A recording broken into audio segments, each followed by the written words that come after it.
Shabbat Shalom. Welcome to this blog from Adat Yeshua Messianic Synagogue here in Norwich. And we are on our portion Ki Tavo this week.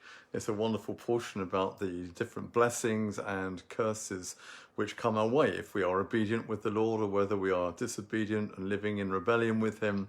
Then the Lord blesses, or he removes that blessing from us, in a sense which is the state of being cursed or not rewarded or punished in that sense. And we're in a position really where, everyone wants to be blessed. Of course, everyone wants to be seen as the best, the highest and highest performing and best in the world and so on. And it puts us really in a very strange place, of course, in the world right now with what is currently going on with the virus and so on. And one of the themes that I've been seeing going on just recently over the last few months or so, it's just the focus in so many nations on what we will call exceptionalism. We're the best. We're going to have the biggest blessings. We're going to be able to do this, this, and this. Everything is dressed up as world-beating or as a world-class this or world-class that, and as if somehow our nation is going to be the best. It is the best. It's producing the best. We are absolutely exceptionalism. Precisely because of that, because as nations see themselves as being exceptional and better than other nations. Let's just name this, shall we, for what it is to start off with. It's not about exceptionalism, it's just another name for nationalism. That's all it boils down to in the end. We don't need world beating, we don't need world class, we don't need to be the best in the world. We should actually be focusing on something different. What is that something different? One of the interesting things I find about this is that Israel doesn't really seem to fall into quite the same category with all this. You don't see about the exceptionalism of Israel. And yet what we find in Israel is some of the best technology, some of the best innovation, some of the best entrepreneurial spirit and so on. We see designs, you name it, everything that comes out of Israel is just so wonderful in so many ways. And Israel is so keen to share that with the rest of the world and to share designs and understandings and work with other people, work with other companies, sell the companies and ideas on and so on.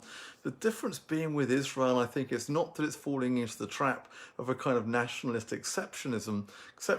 It's falling into the box of what we call particularism. That is different from exceptionalism. Particularism is about God's choice. Because Israel is God's choice of his nation, his people here on earth.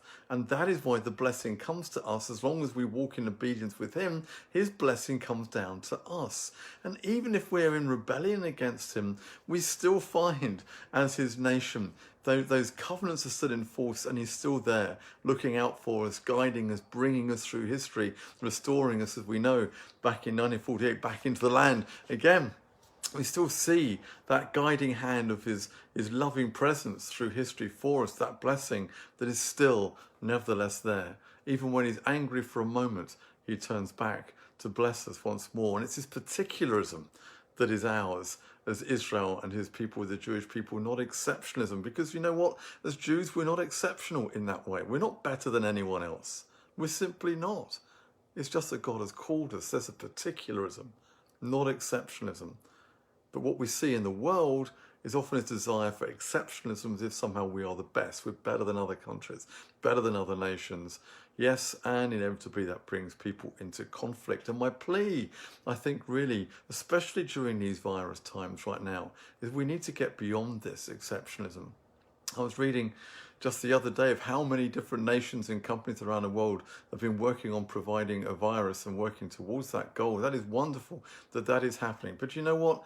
Just imagine if we'd pooled all of those global resources into one place to try and develop a vaccine. Who knows? Maybe we would have had it by now. Instead, we have different nations, different companies competing against each other, eating into that critical pool of limited resources and funding to try and find an answer to the solutions that we've got.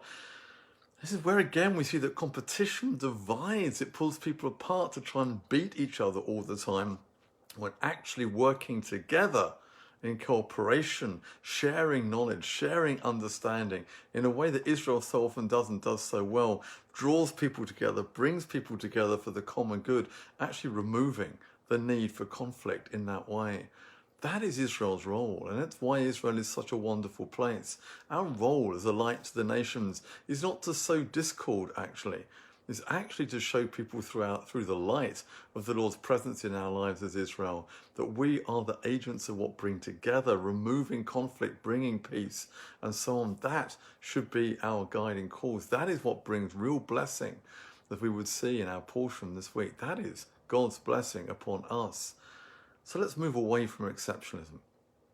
Let's start thinking about God's choice in all of this, how he blesses, see his action through all of this, and realize it's not just for us, but we have to share it with everyone else too. Shabbat Shalom, everyone. Thank you for listening, and I'll see you again next week. Toda rabah, litrot. Bye-bye.